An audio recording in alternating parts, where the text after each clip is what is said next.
Hey guys, welcome back. Scooby Steve again. So I'm under here working on trying to get these subframe bolts out. The nut inside of that one is broken, and this one that was here was extremely rusty, and I couldn't get it out either. So I went and cut a good one that the bolt actually came out of, drilled out all the spot welds, and then slowly removed everything. There is a piece here, this one here. Now this was on the outside and sandwiched that piece, so I just cut this off just to make it easy. I'll clean it up while it's off too, and then I'll weld that piece on, and then I'll weld this one over it. And I'm going to show you here just why these have to come off, if I can find the piece here. So this is what happens when those bolts break. You can see here there's supposed to be 2 layers, and this is just extremely rusted on. I mean, there was probably no chance I was going to get that off, which is fine. This whole mount was, you can see here, it's pretty thin. It was starting to rot all the way through. This one had a little bit of rust, but I mean, otherwise it's actually really solid. So I cut that off. I'm going to throw that in the sandblaster, get it all blasted. This I'll get wire wheeled, put the subframe back up again, put the 2 back ones in, they're good. Put the one into this, lift the subframe up by a jack, and then I'll just fucking burn it in. And then I'll fix this mount. That one though, that one I did break the nut off inside. So unfortunately I don't have a good one available to cut off of another vehicle, so I'm not quite sure what I'm going to do with that one. I mean, I do, obviously I'm going to find a good one that I can put in, but I'm probably going to have to go to the junkyard for that, unfortunately. It always sucks trying to take tools out there. I mean, I do have a battery operated grinder and cut off wheels and stuff, so I mean I can do it, but it's not fun. As for this, everything where it's green here, I wire wheeled all of that. That is all completely clean metal now. I put it in some self-etch primer. Along with this, I had a little bit of rust, if you remember right there, it was starting to pop back up after cleaning it with the rust cutter. So I cleaned that back up, coated it, so that way, at least for now, it's not rusting. I've got some 3M roll-lock wheels, a white one. It's supposed to be 120 grit. I will go over everything in here with that. I might just grab some sandpaper too that I have and just rough everything up. It doesn't have to be pretty. I'll probably go pretty aggressive too, probably an 80 grit with the sandpaper. And then I will get all of that epoxy coated, ground down this weld here. With this, I kind of changed up the way that I was going to do the flat plate. I was going to go all the way out to here, but the problem is from the inside it would be hard to get seam sealer in there and get it painted. So I cut it all the way back where I'll have it welded here, and then it'll go up and follow this. I mean, it's going to leave me with a little bit of a lip here, but I mean, it is what it is. This way I don't have to worry about rust or anything. So it's much better for me. That was one thing that I thought about too. Since I have this plate that I have to put on, it doesn't really make sense to raptor line all of this yet. But I will get it put in an epoxy because, I mean, I have it. I got a big gallon of it. It's fine. If I have to sand a little bit, I'm not going to be mad about it. So that is where I'm at so far for today. I'm probably going to call it. I'm going to shut the doors, get the AC turned on, so tomorrow I can get out here again and it'll be a little cooler. It's getting pretty hot right now. So that is the plan. Hey guys, we're back. So after making a big old mess, so that's baking soda, and what I've got in here is actually muriatic acid. This stuff's pretty nasty. but I mean, it removes everything. There's some real caked on stuff that was there. I could probably soak it again, but I might just stick a wire wheel or a brush down in it, knock it off. But otherwise, this thing is looking good. I used some more crud cutter here and just sprayed the underside where the mount goes. It's pretty much converted it over. I will take my little mini angle grinder and get in there and take it all down to as fresh bare metal as I can. This I'm going to get coated so that way it doesn't rust here. Either some self-etch primer or some weld through primer or something, so it doesn't sit here and rust. I'm going to wait to weld onto it until I can get just the whole underside cleaned off, which will be a few days, so I'll probably hit that with some self-etch primer as well. The floor is still in the current state. I haven't done anything with it today yet. I've been too busy working on this between putting it in the sandblaster and dealing with, I had some water that got into it, so I had to clean and dispose of all of the material that I had in my cabinet and put new stuff in it. And that took care of quite a bit of it, at least the big bulky stuff, so that way I didn't throw it into the muriatic acid. I really need to dispose of that whole bucket and get some fresh muriatic acid. I might wait until I throw the those arms in it that go from the subframe to the actual frame there. Alright, so that's where I'm at. I'm probably going to clean up for the day, get the other Baja back inside. Obviously it's not in here at the moment, and my floor is a complete mess at the moment, so it's cleanup time.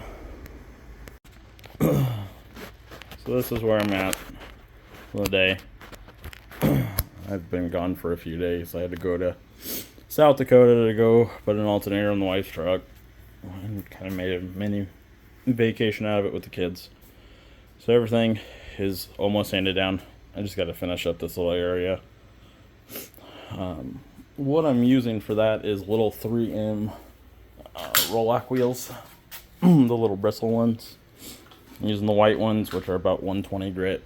So I just need to finish that a little bit tomorrow, and then I will get some epoxy shot on that, as well as a couple other things. I've got the main Baja's rear tailgate panel. I'm gonna get put in epoxy, as well as the Legacy's old hood, so that way I can sell the hood.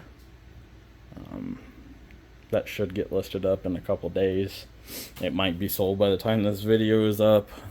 Honestly, I don't know yet. So I've got all of this sanded, all of that sanded, all of that, those pieces up there. I need to get on the underside of there, and then finish up this section here and this here, and that there, and then I guess some there too. But that's, I also did all of this, even though I'm gonna epoxy it all, but I'm gonna have to resand this front piece once that front plate's put on. I also think I'm gonna change up the way I was gonna do it.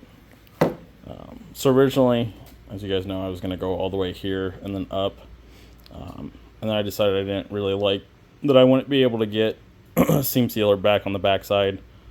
So I was gonna go here, but then the brackets are in the way. So I think what I'm gonna do is from here to here, I'm just gonna build a flat piece of metal, and then it'll go all the way up here, and then it'll just go that way.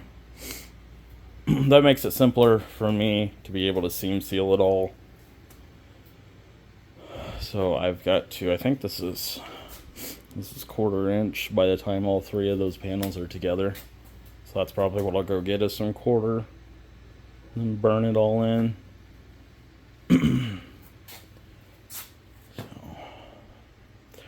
Alrighty guys, well, I'm gonna get back to that. I'm gonna go inside, cool off for the day. It's kind of gotten hot in here, even with the AC on full blast all day. So I'll be back probably once this is all sanded and put in epoxy. And I'll finish up the video here. Thanks. Alrighty, here we are. She's fully primed, seam sealed. We are on the home stretch for this. For this bit anyways. So this piece and the plastics for over here and for here, those are going to get raptor lined too. Just so that way if the dogs decide they need to scratch at something for any reason or try to bite it, I don't know why they would, but they're huskies and they love tearing shit up. So we'll raptor line those, keep them all nice.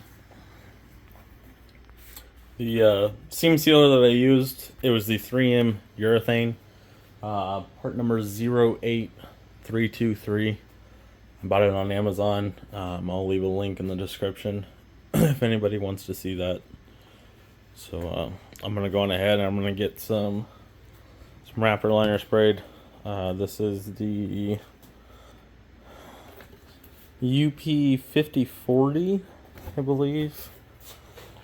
Yeah, no, sorry, the UP0820. It's a 4-quart system. One will probably do a coating of it, and then I'll use a second one as a second coating for it. So I'm gonna go ahead and get that started. Alrighty. She is all lined out. I was actually able to get this amount of coverage with just one bottle. I don't know that I'll really use a second one. It's actually really good coverage. I was thinking I was going to get some splotchy, but by the time I actually had it all coated, I still had quite a bit left. So I went on ahead and pulled the gun back a little farther and really coated it out. I mean, seam sealer laid real nice in there for the most part. If I sprayed another coat, it'd probably take that lip out of it. But honestly, I don't think that I care. At the end of the day, this is just a trailer. So the aluminum piece for here, and then that little piece there, those are going to get raptor lined too, but I don't have the piece for this made yet, and I don't really want to crack open another bottle just to do those when I'm still going to have a ton left.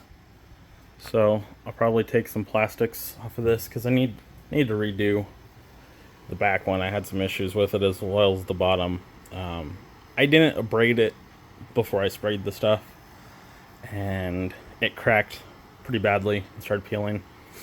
So I've got a new one that's mostly sanded, and then I've got one of these sitting outside that I need to sand too. And I'll probably do these two because the sides were fine. I don't have any issues with the sides. I also had to redo the front, which whatever, I guess. But I'll probably do all three of those pieces along with that piece of aluminum and then those two pieces there. Or I might just wait until the whole front plate's done and then just go crazy with the other three that I have. Technically four, because I had one left from the last time I bought a kit. Alrighty guys, we're back again. I went on ahead and did a second coat just because, I mean, up here especially where the dogs are mostly going to be, and they're going to, you know, move around, scratch around, hold themselves from going around the corners, although I mean I don't plan on taking them at like 50 miles an hour. The piece that's over here, I went on ahead and lined. I had enough where I waited about 30 minutes after coating it once, and then used a little bit left that I had. I went on ahead and cracked open another bottle today. I did the aluminum piece, I did the front piece for that, as well as the back piece for that. So those three pieces are all done. They're coated twice. Again, waited about 30-40 minutes in between, and then reused the rest of the bottle. Obviously this stuff out here cured much quicker than what's in the bottle since it's not exposed to the air. And I went on ahead and did a tack test on the side of it. It was fine. So I went on ahead, hit it with a nice second coat, and man, that is just looking good. It's definitely a good texture. Over here when I was doing this one, right here And right here, I kind of went a little heavy on it, and it kind of laid flatter. And so I made sure to avoid that this time. I went ahead and pulled it about 1.5 feet, 2 foot back. You're supposed to be 1.5 feet. I just kind of got a little too close in those areas on the floor of it. So I made sure I did it on this. I mean, even these pieces here are looking real good. And this time I went on ahead and hit both of these between 40 to 50 grit, which is really coarse. They say you shouldn't really need to do, I think it's 80 to 120 or somewhere around there. I mean, I don't think abrading it even more is going to be an issue. It's just sometimes if you abrade it too much, it shows through. I also hit both of these with adhesion promoter. And again, the last time that I did it, I didn't abrade it. I just hit it with adhesion promoter after I cleaned it real good. And unfortunately, it was mostly just around any edge where I started having lifting issues, and it just didn't stay. So this time I hit them with 2 coats of adhesion promoter, 10 minutes apart, and I went on ahead and hit each of these real good with 80 grit sandpaper, and then just a quick spurt of adhesion promoter down in there, so that way I make sure it gets into the corners. So Raptor liner is supposed to cure for 5 to 7 days, so I'm going to let it cure for a few hours here, and then I'm going to move the stuff off to the side and get the main Baja back inside again. But yeah, so that is where I'm at. That's going to go on ahead and wrap up this week's video.